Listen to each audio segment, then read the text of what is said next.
Madwar 90% tal-infezzjonijiet tal-COVID-19 f'pajjiżna huma ta' nies li mhumiex imlaqma kontra l-virus. Dan qalu Deputat Prim Ministru Ministru għas-Saħħa Chris Fearn f'konferenza tal-aħbarijiet fejn ta' dettalji dwar is-sitwazzjoni tal-imxija u t-tilqim f'pajjiżna.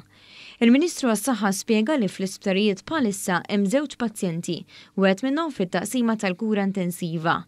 Dawn iż-żewġ pazjenti barranin li jgħixu Malta mhumiex imlaqmin kontra l-COVID-19. Fl-istess waqt, il-ġimgħa l-oħra kien hemm mara fl-Isptar Mater Dei pożittiva l-virus li kienet tqila u allura ma kinitx imlaqma wkoll. Da juri kemm huwa importanti t-tilqim. U juri kemm hija importanti illi aħna nibbażaw ħafna mill-politika tagħna tal-rilaxx tal-COVID fuq l-użu taċ-ċertifikat tat-tilqim. Għax it-tilqim jipproteġi l-individwi u jipproteġi l-soċjetà. Sa issa 82.5% tal-adulti f'Malta ħadu minn tal-inqas l-ewwel doża u 77% huma mlaqma kompletament. Palissa qegħdin jitlaqmu tfal u żgħażagħ ta' bejn it-12 u l-15-il sena. Chris Fearn qal li sa issa 75% ta' dawk li kellhom l-appuntament fl-aħħar jiem ħadu tilqima u dalwaqt se tintlaħaq iċ-ċifra ta' 20% ta' dawk li għandhom bejn it-12 u l-15-il sena li ħajkunu ħadu minn tal-inqas l-ewwel doża. Tfal li ma rċivewx l-invit irridu jibgħatu email fuq kidscovid@gov.mt. Il-Ministru għas-Saħħa ħabbar ukoll li mit-19 ta' Lulju se tibda sistema ġdida biex dawk li għadhom ma ħadux it-tilqima, inkluż barranin li jgħixu Malta, ikunu jistgħu jitlaqmu bla appuntament.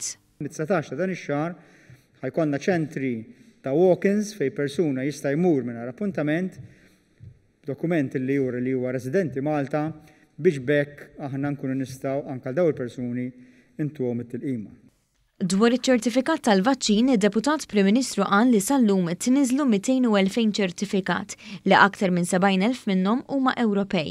Iż-żewġ verżjonijiet taċ-ċertifikat, dak lokali u dak Ewropew, jitniżlu mill-istess paġna minn fuq certificatvaccin.gov.mt. Fakkar ukoll minn fuq is-sit app.eupif.eu tista' titniżżel il-Passenger Locator Form li bżonn juża s-safar biex persuna tkun ikkuntattjata f'każ li jkun irriżulta xi ħadd pożittiv li kien fuq l-istess ajruplan. Fil-ftit jiem li ilha aċċessibbli online 11,000 persuna niżlu din il-formula. Mill-15 ta' Lulju Malta se tingħaqad fi pjattaforma Ewropea li tindika wkoll jekk bniedem kellux il-COVID fil-passat u jekk ħax test tal-COVID fl-aħħar 72 siegħa.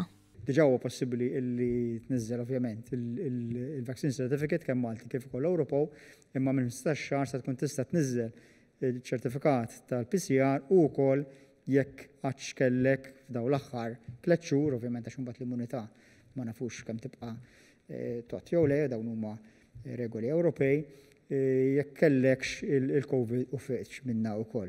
Is-Segretarju Parlamentari Alex Muscat ringrazzja lil ħaddiema kollha ta' Identity Malta li huma sinsla wara s-suċċess tal-proċessi biex jitniżlu ċertifikati u l-applikazzjonijiet online. Fi kliem is-Segretarju Parlamentari l-effiċjenza u s-sigurtà huma żewġ pilastri ewlenin li jsawru dawn is-sistemi li jagħmluhom konformi wkoll ma' dak mitlub mill-Unjoni Ewropea.